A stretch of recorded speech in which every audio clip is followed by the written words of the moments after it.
Hello and welcome to another video for the yearbook. Today we are going to be talking about Retribution, the Amar assault frigate. Retribution currently is the most popular assault frigate in the game for solo PvP. I would say it's mostly due to inertia. Retribution was rebalanced in 2018 and it was amazingly broken for a few months when it was nerfed, but it was still pretty strong, and when it was nerfed again in 2019. So now it's kind of in the middle of a power curve among the modern assault frigates. You can think of Retribution as an upgraded slicer. Retribution also has 2 medium slots and 5 low slots, which kind of point all the decent feats towards kiting with macro warp drive and warp disruptor in medium slots. The differences are in Retributions you get better range, better tank, better damage, and better capacity regen. So it's not as limited on cap as the slicer. The only downside is that Retribution is significantly slower. But overall it's a big upgrade and it's a reasonably priced upgrade. So if you enjoy flying slicers, you will also enjoy flying Retributions. The biggest difference is that the vast majority of kiting Retributions will use beams instead of pulses, because cap regen on Retri supports beams significantly better than on a slicer. So you're not as limited on cap in Retribution, but you can enjoy all the benefits of beams, so higher damage and much better range. The brawling Retributions are possible, but they really suffer from poor control and vulnerability to electronic warfare, in particular newts and tracking disruptors. So we're not really competitive, and like the vast majority of Retributions that you will see in faction warfare will use kiting feats, specifically kiting beam feats. The engagement profile for Retribution is quite competitive in the current meta in faction warfare. I want to point out two major weaknesses of Retribution. The first one is the lack of mitigation with Evor. Unlike kiting Ishkor or kiting Hawk, Retribution cannot fit tracking disruptor or any meaningful tank for that matter.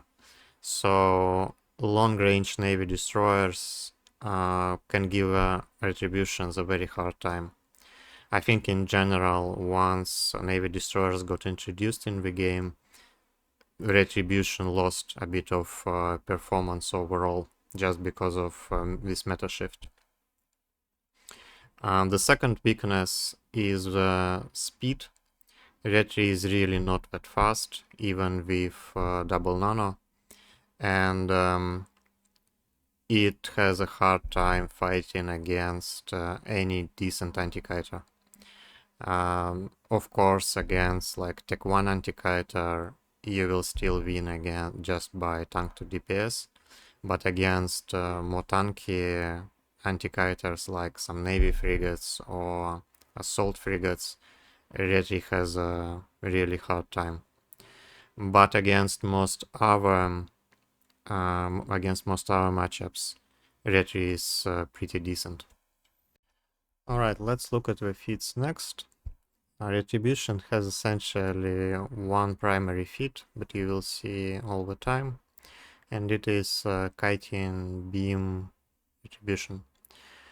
It looks almost the same as a slicer, so you have warp disruptor, macro warp drive in your medium slots, 2 damage modules, 2 nanos, and a small ancillary rep in low slots, and rigs on optimal range. I think the only point of discussion is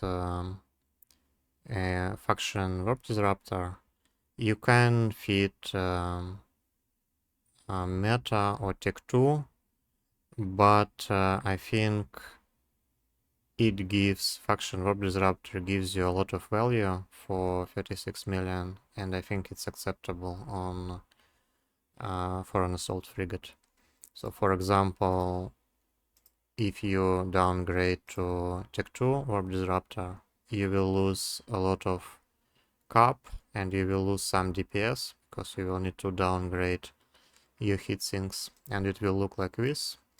So now you need to downgrade both heatsinks because you're short on CPU.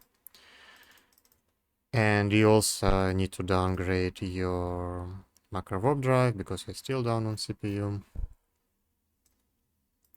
And you will need to use like a 2% CPU implant.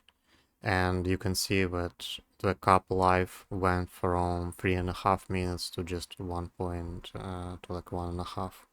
And you also lost a bit of DPS. And if you feed like enduring warp scrum, then of course the big problem that your tackling range is not gonna really match your ideal range for DPS. You would like to like stay at like 24-25 kilometers, and with this one you just won't be able to do that. So this is why faction warp disruptor is considered to be acceptable in these typical fits because it gives a lot of value. And the alternative is to use pulse retribution. So this is actually essentially just a carbon copy of a slicer. It's a bit cheaper, it's easier to fit, so you don't need faction warp disruptor here, but it just doesn't really look very inspiring because your optimal range is only 23 kilometers with Scorch. It's decent, you can extend it with Rentix boosters. It's decent and it's usable, but it's not clearly not as good as the beam fit.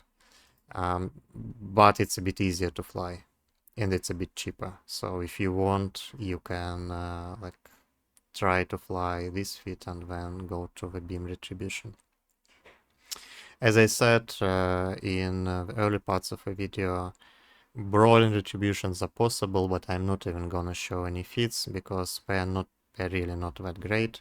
And if you want to try them, then you can figure out the way they fit what you like. Okay, thanks for watching. This is everything I wanted to say about this assault frigate, and I will see you in the next videos.